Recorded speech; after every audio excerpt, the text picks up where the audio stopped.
I want you to watch this clip of Ben Shapiro debating a student on a campus about Israel fighting Hamas, because it's a rather revealing discussion. Have a watch of this. I want to do a thought experiment for the audience.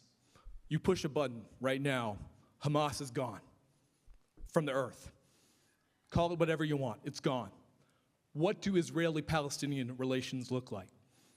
So the answer is that No, I'm going to tell you the answer. Well, then that's not a question. No, that was my framing of the question. At a certain point, as long as you get to a question mark at the end, we're good. There's a question. Okay. Sometime in the near future. What does the West Bank look like? Who administers the West Bank? You know, I got the question. It's the Palestinian Authority, who cooperates. They're docile. They work with the Israeli government. Also funding terrorists. And what do you see in the West Bank? Day in, day out, ethnic cleansing. People getting kicked out of their homes. In the middle of the night, the Israeli... Yeah, if they're suspected of being involved in a terror attack against innocent Israelis. Defense Force. Is the there Orwellian... Listen, okay. there are questions coming very soon, sir. I appreciate your time. Listen, people being pulled out of their homes, watching their homes demolished while their children cry. Where's the question?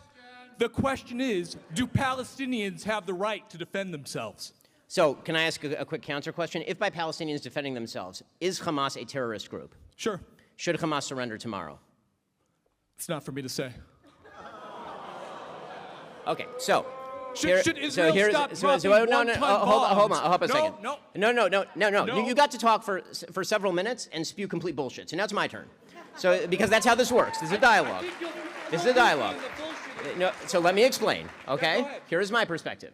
My perspective on this is very clear, which is that what is happening right now in Gaza is horrific and a tragedy, and every ounce of blood that is being spilled is on Hamas. Hamas initiated this conflict. There was a ceasefire all the way up till October 6th. On October 7th, they stormed into Israel, murdered 1,500 people, and took 200 people hostage back into Gaza. They then planted themselves in terror tunnels that they've spent billions of dollars building, that they robbed from their own population, underneath civilian populations, including the Al-Shifa hospital. They have hundreds of thousands of gallons of fuel underneath Al-Shifa hospital being used solely and completely to fund their terrorism. And you say Hamas should not surrender. Now, here's the deal. The minute Hamas surrenders, the bloodshed stops. It is that simple. As far as the Palestinian Authority has on its books laws that pay terrorists who kill Jews. They do get actual stipends that outgross the actual yearly earnings of Palestinians. Don't shake your head at me when what you're saying is factually untrue.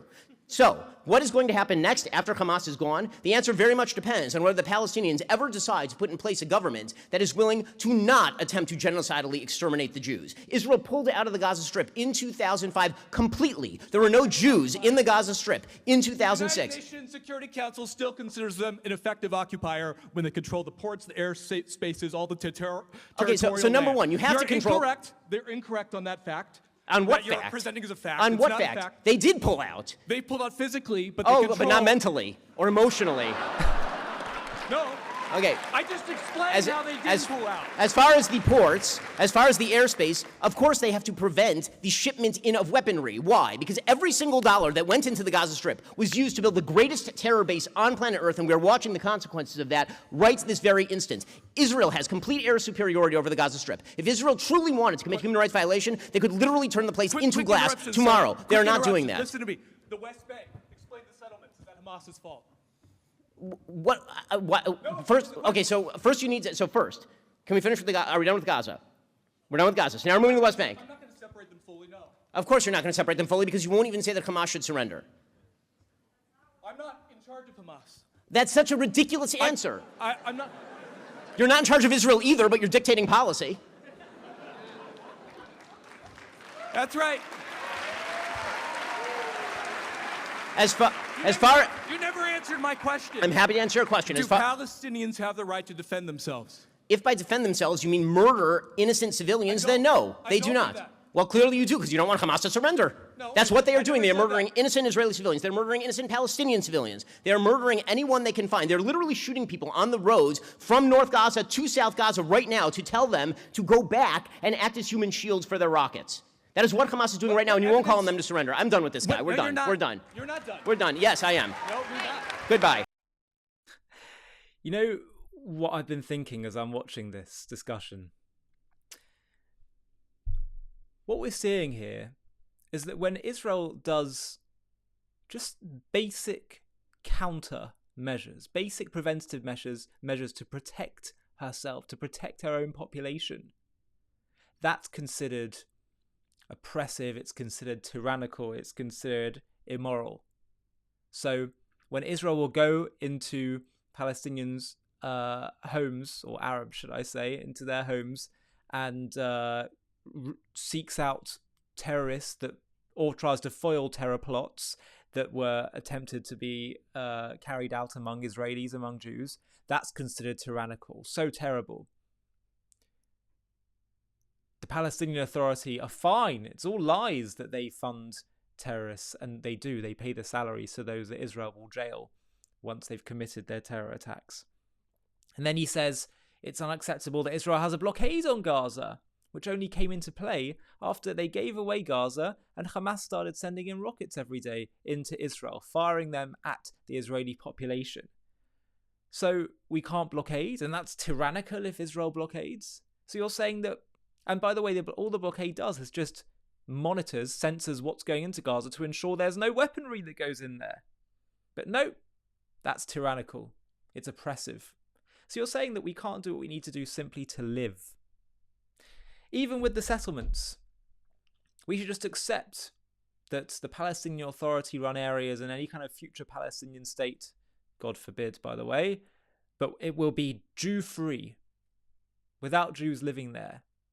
The settlements are the ancient historic homeland of the Jewish people, Judea and Samaria. It's where so many of the great stories of the Bible come from. And so the point is that we've got to realize that there's nothing that Israel could do or say that could please people like this guy, other than to surrender and fall on its sword. So therefore, we have to stop trying to appease these people, because there's nothing you can do that will appease. And actually, by trying to dance to their tunes, by doing things like leaving Gaza, which is part of the historic homeland of the Jewish people, all it does is feed them to think, let's try and bite off a bit more. Let's go a bit further. Let's see if we can turn public opinion even more against Israel. The lesson of this conversation is Israel should instead just do exactly what she needs to do, not just to survive, but to thrive. Because, again, what we're seeing here is that the issue of Israel's existence and the displacement of the Arabs, it was never really about a legitimate grievance. None of the things he's saying here are a legitimate grievance. The grievance is the Jewish people live. The Jewish people thrive. The Jewish people belong in the land of Israel. That's the grievance. And that's not a legitimate grievance. We've faced a grievance of our existence throughout all of our history, whether in exile or back in our land, both 2,000 years ago or today. The grievance is against God's plan. God's plan as the Jewish people being his chosen people, chosen to be his voice to the world. That's what it is. It's not about some legitimate concern that we just want to live alongside you and then we'll be fine, then we can have our two-state solution. It's the same old ancient hatred. And therefore, let's not try to dance to it or appease it or bury our heads in the sand. Let's march forward in doing what our mission is. And that will be the sure way to truly deliver long-term peace, stability, and goodness for the whole world, because it will be fulfilling our destiny, which is central to the world's destiny.